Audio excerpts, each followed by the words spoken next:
भगवान से तुम्हारी चिंता जल्दी मिटे, लेकर क्या करें, बड़ा दूर हो रही है। उठे हुए चले गए और कंस ने इधर वृंदावन में खबर भेजी, कलश वाली कन्याएं सामने आ जाएगी। वृंदावन के बसने वाले बाबा नंद, हमें कमल के फूलों की आवश्यकता है, कमल के फूल भिजवा। अगर फूल न भिजवाओगे तो तुम सभी आदमियों को पकड़ के अपनी जेल में डालेंगे, आगे जो कार्रवाई है वो हमारे ऊपर है। अब खबर नंद बाबा को मिली है वृंदावन, तो नंद बाबा ने खबर पाते पाते आंखों से आंसू सलके आए, सोचने लगे पता नहीं क्या बिगाड़ा है हम लोगों ने, कंस का जो पीछे ही पड़ के रह गया। गोकुल छोड़े आए, वृंदावन चले आए, लेकिन कंस ने पीछा नहीं छोड़ा। मौत दोनों ही तरफ है, एक तरफ हुआ है तो दूसरी तरफ खाई। फूल लेने कोई जाता है तो भी मरता है, वो नहीं जाता है तो जेल बता रहा है, मौत दोनों ही तरफ। तो इस बात की चिंता में नंद के घर में भोजन ही नहीं बना, सब लोग बड़े व्याकुल बैठे, अब क्या किया जाए, कंस से छुटकारा कैसे हो। शाम को कन्हैया आए ही खेलते हुए, अपनी मैया को रोता हुआ देखा तो कन्हैया पूछने लगे, मां रो रही हो, क्यों रोई मां? अगर किसी ने गलत बात तुझसे कही है मैया, तो एक बार उसका नाम बता दे, हम उसकी जीव काट डाले। अगर किसी ने हाथ उठाने की जरूरत की है मां, तो वो हम उसके हाथ को ही उखाड़ डाले। कौन है वो कमीना जिसने तेरी बूढ़ी आंखों में आंसू छलकवाए? और कौन है वो मां जिसने उस पहलवान को जन्म दिया है? सिर्फ एक बार उसका नाम बता दे मैया, हम उसे जिंदा ही नहीं छोड़ेंगे। और कन्हैया चिल्लाते हुए कैसे बोली, मां सुनो,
उसका नाम बता दे, हम उसे जिंदा नहीं छोड़ेंगे। सिर्फ एक बार बोल मैया, तुझे नहीं पता है कि हमें भैया बलराम में कितनी ताकत है? तुझे नहीं शायद मालूम है, इसलिए नाम बोल। तो यशोदा ने पूरी कहानी बताई है। श्याम, खबर आई है मथुरा से, कमल के फूल मंगवा रहा है। फूल लेने जाते हो तो भी मरते हो, और नहीं जाते तो जेल बता रहा है। कन्हैया ने सुना तो कन्हैया हंसने लगे, मैया बस इतनी सी बात, अरे इतनी छोटी सी बात के कारण परेशान हो रही है मां, छोड़ा। अगर वो कंस मथुरा में राजा है तो क्या हम वृंदावन में किसी से कम है? और रही बात भूला की, फिर तो खबर उसके पास, समय का इंतजार करें, बोली देख लिया जाएगा। और जो जेल में भरने की धमकी हम यादवों को दे रहा है, से ये धमकी चोर और बदमाशों को दे, वो जेल हम लोगों के लिए जेल नहीं है। बोलो मां, कौन है कमीना? पूरी कहानी बताई है श्याम। खबर आई है मथुरा से, कमल के फूल मंगवा रहा है। फूल लेने जा रहे हो तो भी मर रहे हो, और नहीं जा रहे तो जेल बता रहा है। कन्हैया ने सुना तो कन्हैया हंसने लगे, बस मैया इतनी छोटी सी बात, अरे इतनी छोटी सी बात के कारण इतना बड़ा दुख लिए बैठी है मां। अरे छोड़ो, अगर बात कंस की रही तो भेज दो खबर उसके पास, उससे कहो कि समय का इंतजार करें, फूल भेज दिए जाए। और रही बात जेल में भरने की, तो उससे कहा ये धमकी चोर और बदमाशों को दे, वो जेल हम लोगों के लिए जेल नहीं है। उठे और चले गए। सुबह जब हुआ तो ग्वालों ने घेर लिया कन्हैया को चारों तरफ से। बोले श्याम चलो कोई खेल ही हो जाए। तो कन्हैया ने उत्तर दिया भैया मन से पुराने वाले खेले, कोई नया खेल हो तो खेलो। तो दामा आगे बढ़ा, बोले श्याम एक नया खेल हमारे पास है। क्या है? जवाब दिया चलो आज गेंद खेलेंगे काली देह पे।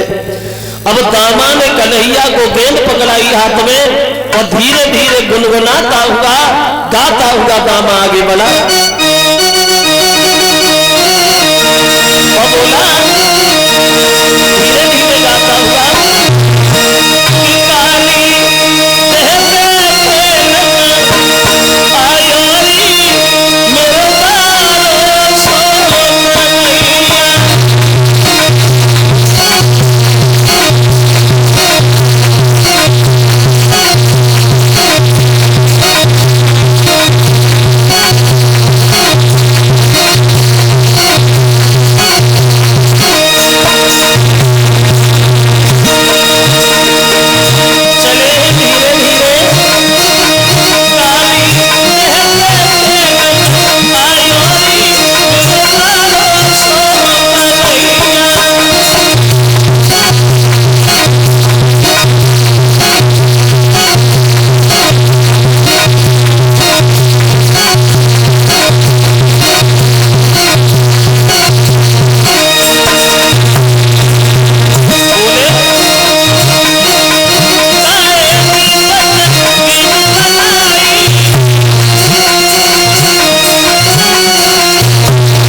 गुनगुनाते हाथ में निकाल ले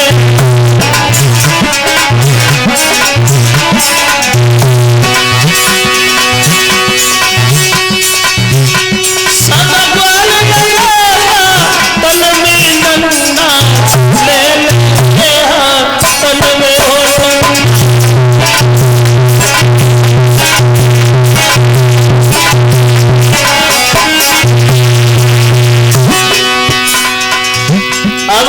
शुरू हो गया। कन्हैया अकेले खड़े हो गए विपरीत दिशा में, ग्वालों को काली देह की तरफ खड़ा कर दिया। अब कन्हैया ने गेंद फेंकी और गेंद फेंक के आवाज लगाई दामन देखो गौर से देखो, अरे गेंद आ रही है।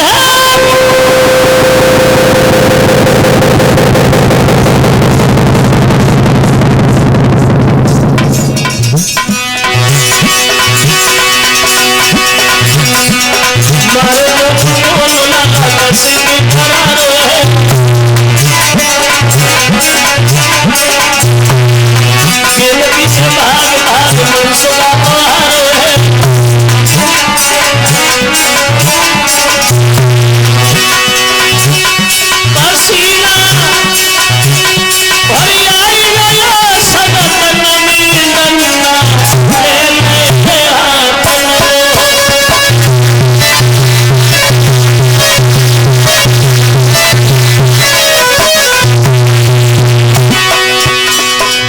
अब कन्हैया ने गेंद फेंकी। वो गेंद की रफ्तार इतनी तेज है भक्तों, जो ग्वालदान पीछे भी दौड़े लेकिन गेंद नहीं पकड़ पाए, और वो गेंद सीधी काली देह में गिर गया।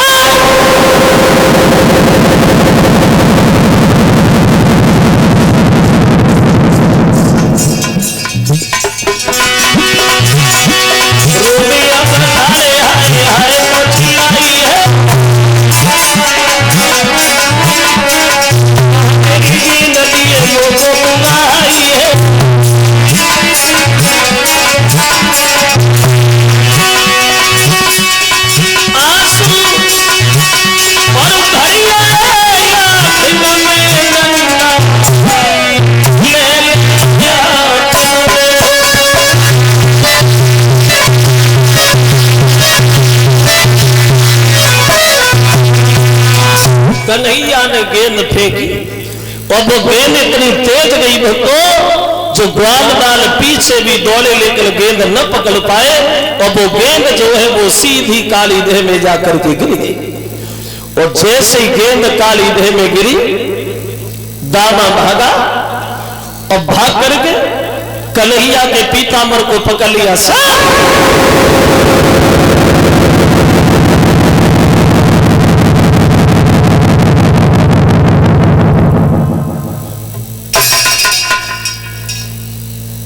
खेलने से पहले कितनी बार मैंने तुमसे कहा कि मेरी गेंद कहीं चली न जाए, खो न जाए।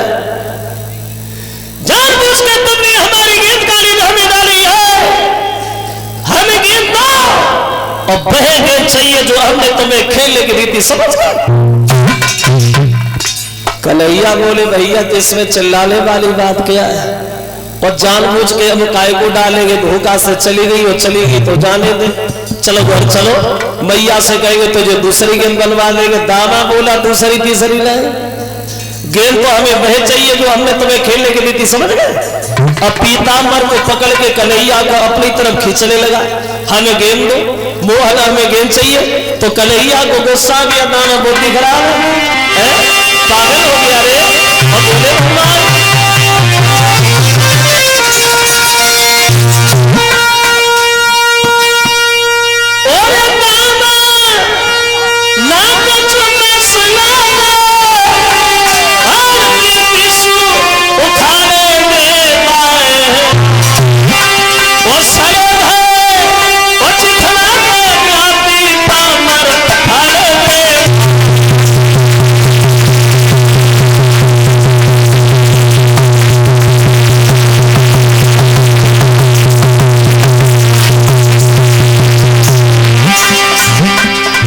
कन्हैया बोले दामा मेरा पीताम्बर फट जाएगा, मेरे पीताम्बर को छोड़ दे। दामा बोला श्याम बात नहीं गेंद और वह गेंद चाहिए जो हमने तुम्हें खेलने की रीति समझ गए। तो कन्हैया बोले दामा मेरी बात सुन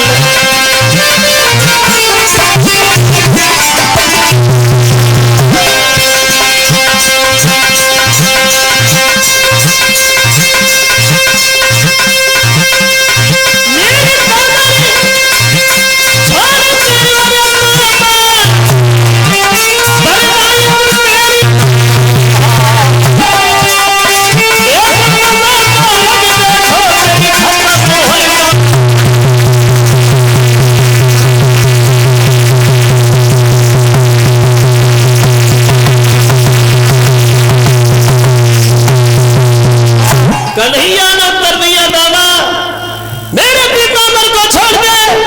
अगर मेरा पीताम्बर फट गया तो एक तमाचा लग गया तो तेरी बुद्धि ठिकाने में आ जाएगी हरदार।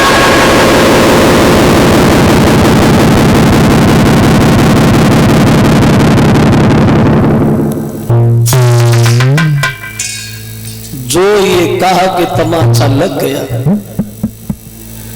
अब दामा ने पीताम्बर तो छोड़ दिया, भाग करके लाठी उठाई, आ इधर बढ़ के तो आ मेरी गेंद काली देह में डाल दी और हम ही तमाचा खाएंगे शान, हमारा नुकसान और हम ही भुगतान करेंगे। इधर बढ़ के आए लाठी में दोबारा उठ के खड़े नहीं हो पाओगे, समझ गए। बड़े बाप का लड़का अपने घर के लिए और बोला कन्हैया इधर आइए।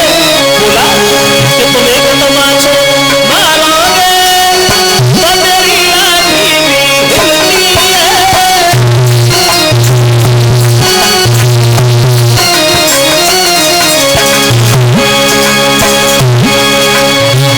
हमारी गेंद काली देह में तो हम ही तमाचा खाएंगे श्याम इधर बल्कि आपके लाठी में दोबारा खड़े नहीं हो पाएंगे, समझेगा। और बोला मेरी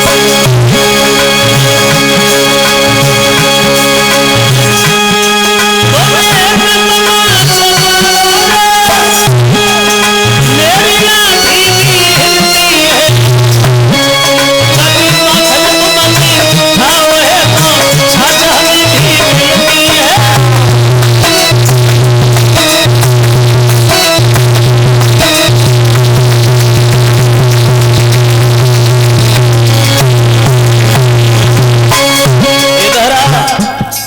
बड़े बाप के लड़का हो, अपने घर के लिए हो, अगर इतने बड़े बहादुर बलवान हो, पहलवान हो, तो एक बात हमारी सुनो श्याम। बोला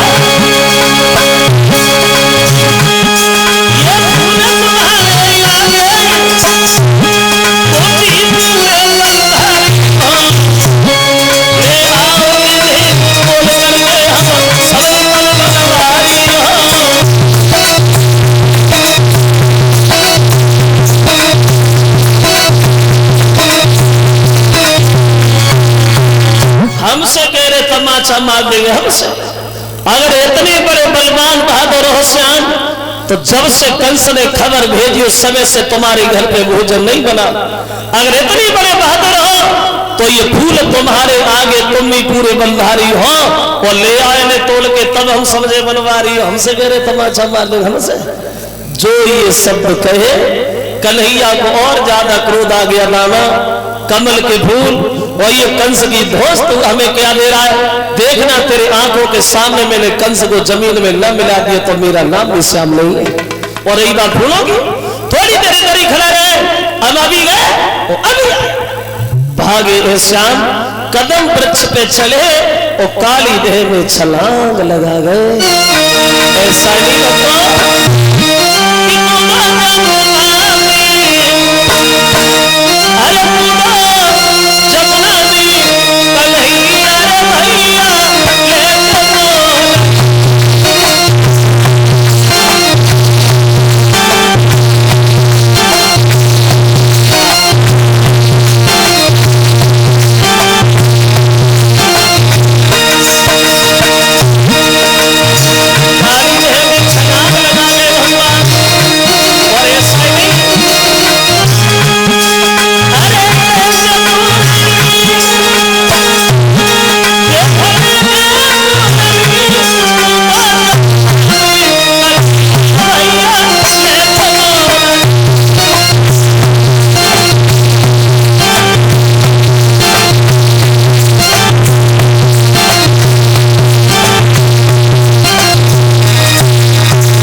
छलांग लगा गए भगवान काली देह में। और जैसे कन्हैया काली देह में गिरे तो ग्वाल बाल दामा से चिल्लाने लगे, रे दामा ये तूने क्या कर दिया, एक तुच्छ सी गेंद के पीछे कन्हैया को मार दिया दामा, अब यशोदा जिंदा नहीं छोड़ेंगे। और ग्वाल बाल सब बोले, मैया से जाके बोले मैया कन्हैया तेरा काली देह में गिर गया। और जो यशोदा ने ये शब्द सुने, पहले कंस के दुख से दुखी, ऊपर से ये और सुना के कन्हैया काली देह में गिर गए, तो पछाड़ खा के यशोदा गिर गई, रे श्याम ये तूने क्या कर दिया। अब यशोदा भागी काली देह की तरफ, ऐसा ही नहीं तो यशोदा चिल्लाई ताल मार, ओ मेरे छैया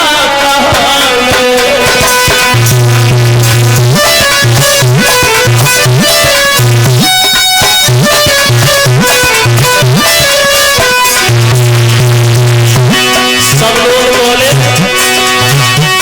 यशोदा चिल्लाई ताल मार, ओ मेरे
लोग भागे एक काली देह की तरफ। यशोदा काली देह में कूदने के लिए दौड़ी, लेकिन तब तक बलराम ने कलाई पकड़ ली, मैया तसल्ली धारण कर, श्याम सुंदर अवश्य आएंगे माँ। जिन्हें हम लोग आज तक साधारण बालक समझते रहे, मैया वो कोई साधारण बालक नहीं है, भगवान है, अवतारी है। जिन्होंने 5 दिन की उम्र में पूतना जैसी भयानक राक्षसी का वध किया हो मां, 27 दिन की उम्र में शक्तासुर तृणाव्रत को मारा हो मैया, वो इंसान नहीं बल्कि भगवान है, कन्हैया अवश्य आया। इधर बलराम तो सबको समझा बुझा रहे और उधर कन्हैया पहुंच गए वहां। बोले कहां? बोले जहां वो कालिया नाग गहरी नींद में सो रहा है, वो नागनिया जग रही है वहां। एक नागनिया दौड़ी, कलश वाली कन्या खड़ी हो जाए और भाग करके कन्हैया की रास्ता घेर ली। कौन हो? पागलों की तरह भागते जा रहे हो, डर नहीं लगता है? अरे किस्मत के बढ़िया हो जो हम जग रहे, हमारे पति सो रहे। अगर धोखा से जग गए, फुसकार मार दी तो तुम्हारे जीवन की कहानी खत्म हो जाएगी। धीरे से निकलना, सो नहीं करना। क्या कन्हैया बोले नागनिया, अरे तू जिसकी हमें कहानियां सुना रही, हम तो उसी से मिलने आए। जगह हम ही तो देखे तेरे पति की ताकत। अरे जगाने से हमें भी देखना है। और कन्हैया बोले नागनिया कि दे जगाए पगला पनी पति को, और कुछ बानी उसी से मरना है।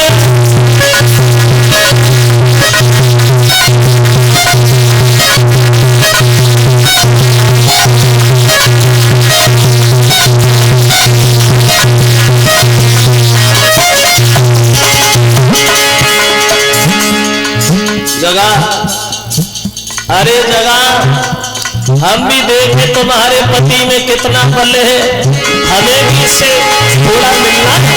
और कन्हैया बोले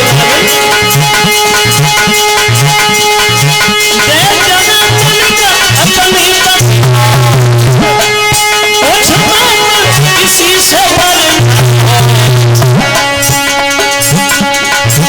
जब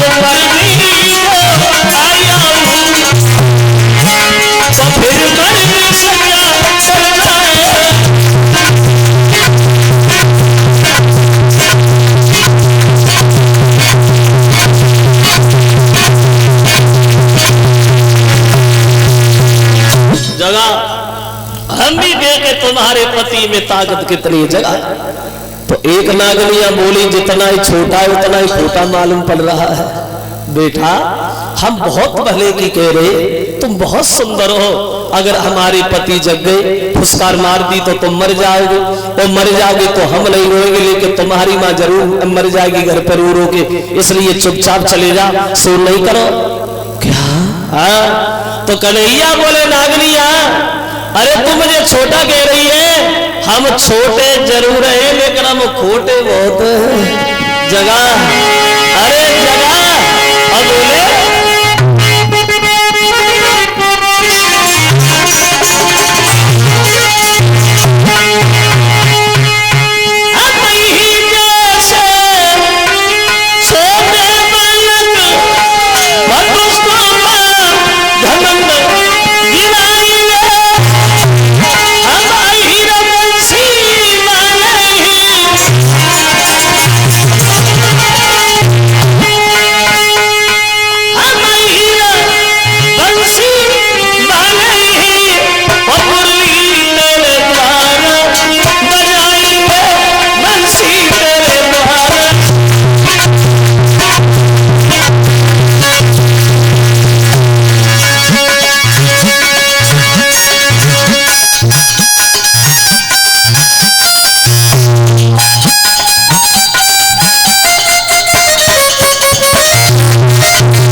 देख क्या रही हो?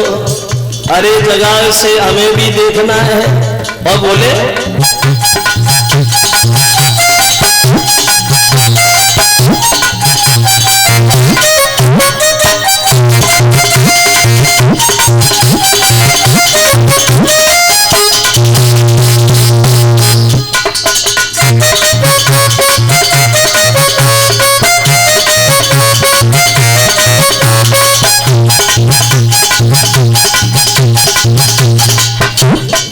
नहीं जगाए तो हमें जगाना भी आता है। आगे बढ़े भगवान और क्या किया कन्हैया ने, इतना कहेंगे नाग की पूछत सोई फुलकारी धरता हुआ उठो साम